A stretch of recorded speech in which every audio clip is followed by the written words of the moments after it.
Hi, I'm Jenn Witaconis. I'm here today with Criticalbench, and we're going to be doing a Vinyasa flow suitable for all levels. So let's get started. So we're going to start out in mountain pose. So your traditional stance with mountain pose, big toes touching, heels slightly apart, or if that doesn't feel stable for you today, you can step your feet hip distance apart, and that's fine too. Either one. You want to elongate your toes, so lift the toes up and then place them back down onto the mat. So when you get to the big toe mounds in either stance, okay, you're going to press down a little bit more deeply. You're going to engage your inner thighs and pull your lower belly in. You begin to breathe with your upper stomach. So this is called diaphragmatic breathing, also known as Ujjayi breath in Sanskrit. Here and there I will say Sanskrit, but I'll always let you know what it means. All right, and so palms angled slightly out. Okay, we want external rotation of the shoulders. Start to breathe now, that more active breath that we talked about. Inhale deeply in the upper stomach. Exhale fully. Inhale, reach up. Look at the tips of the thumbs. Exhale, fold. As we come down, you may need to bend your knees on this first forward fold, that's fine. Okay. Inhale, halfway lift. Okay, you want a flat back here as you come up halfway, and then exhale, hands down. You step back, plank. Just talking about plank here for a moment. You want your booty out of the air. So this is not an effective plank. You want to pull it out of the air and bring your lower belly in towards your spine. Okay, you're protracting your shoulders, so you're pressing the ground away from you. Okay, and then you exhale, drop the knees down to the ground. Scoop the belly under, take an inhale, lean forward a little bit so the shoulders come in front of the wrists. Okay, and then exhale, we maintain that stackage as you come down of the elbows over the wrists. Chin and chest towards the floor as close as you can get it. And then you're gonna come up into your COBRA pose. All right, so COBRA may not look like arms extended at first. If the elbows are bent, that's fine. Just hug them in a little bit and engage your glutes. Bhujangasana, this is called.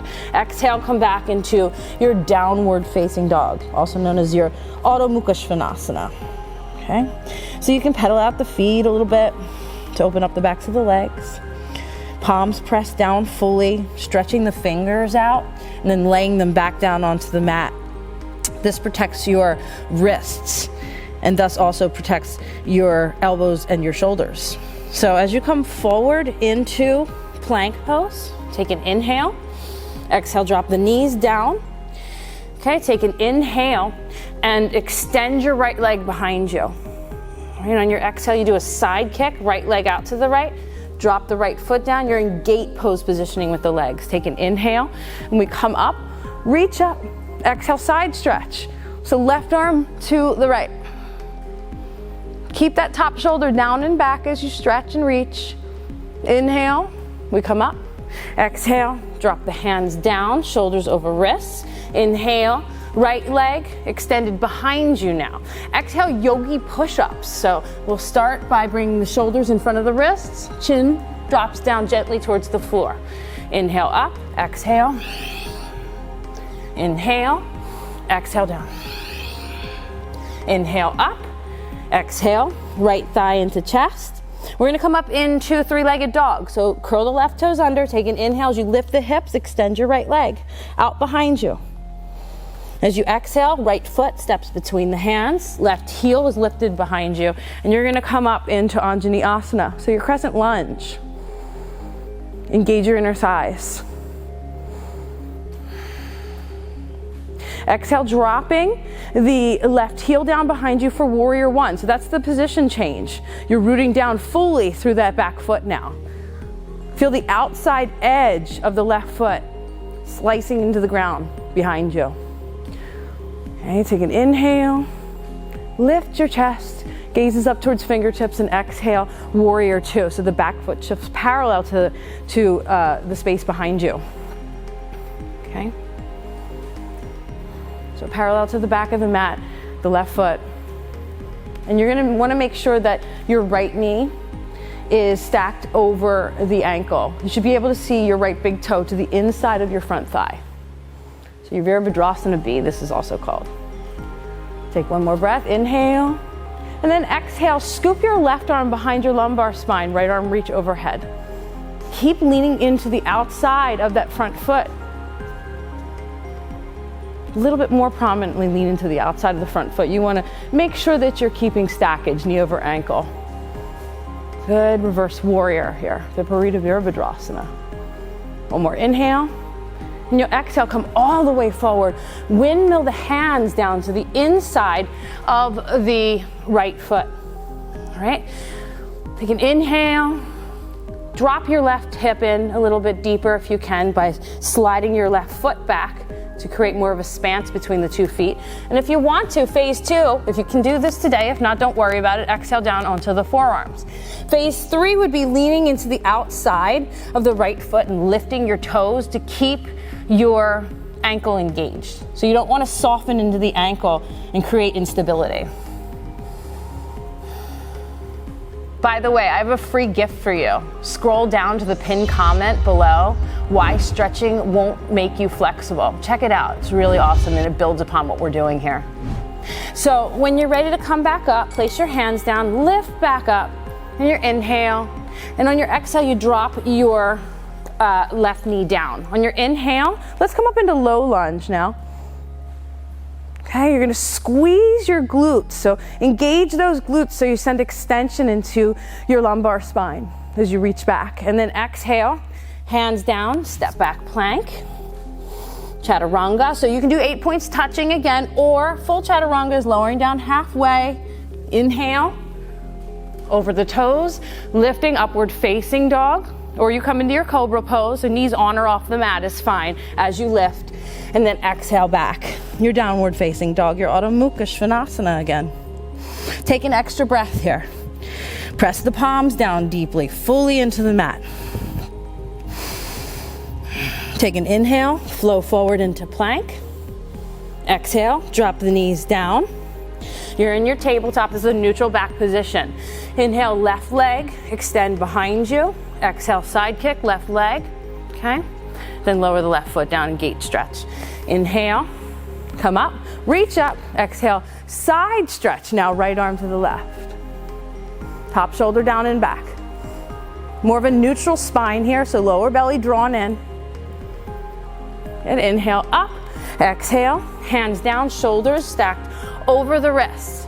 Okay, on your inhale, you're going to extend your left leg behind you and exhale yogi push-ups. So the shoulders come in front of the wrists as you drop gently the chin down towards the ground and then lift back up. Inhale, exhale, inhale, exhale, inhale. As you come back up, take an exhale, crunch your left thigh into your chest, curl the right toes under. We're gonna come up into three-legged dog again. Left leg lifts up on that inhale, okay? And on exhale, you're gonna step the left foot between the hands or as close as we can get it and rise up Anjali Asana, your crescent lunge, engaging the inner thighs. Power push through that right heel behind you, lifted. Breathing that active breath. Okay, on your exhale, drop your right heel down. So now we have warrior one. So we see the difference here. Once again, we have the right foot rooted down deeply, fully into the mat behind you. Inhale. This is your Virabhadrasana A. It's also called in Sanskrit. Exhale, warrior two. So for your warrior two, you may need to heel toe your right foot back just a little bit. You want to stack the shoulders over the hips as much as possible. Okay, the pelvis draws forward and up. And this is your pelvic floor engaging. And you want to do this to create core engagement too. It's all connected. Okay, take an inhale. Wrap your right arm behind your lumbar spine and reach the left arm out behind you overhead. Viparita Virabhadrasana, warrior two, or reverse warrior. A few breaths, inhale and exhale it. Take an inhale and then exhale. Bring both hands down to the inside of the left foot. Okay, you're in your lizard stretch. So your right knee is lifted and stays lifted. You may need to slide your right foot back just a little bit to create spans between the feet. So you can drop your right hip in. Now you can stay here if you need more. Come down onto your forearms. Phase one, phase two. Lift your toes and lean into the outside of the left foot.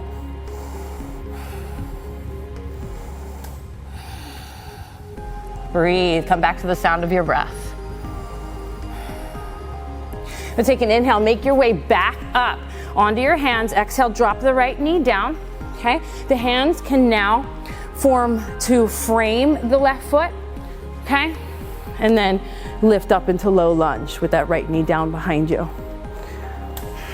If you want to reach behind you a little bit more to create a back bend, keep your chest lifted and forward and engage the glutes. Exhale, hands down, step back plank. Okay, and we can take full chaturanga or 8 points touching. All right. Inhale, your upward facing dog or your cobra. So you lift your chest. Exhale, come back, downward facing dog. Take an inhale and you're gonna lift up on your tippy toes and start to tiptoe towards the hands. Close as you can get to your hands, okay? When you're as close as you feel like you can get, drop your heels down, exhale. You're in a forward fold. Inhale, lift up halfway, flat back. Exhale, forward fold. Inhale, reverse. So we're reaching up. Exhale, melting hands at heart center in prayer. Thanks so much for joining me today. I have a free gift for you. So scroll down to the pinned comment below, why stretching won't make you flexible. Check it out, you'll really love it. And don't forget to like and comment. Namaste.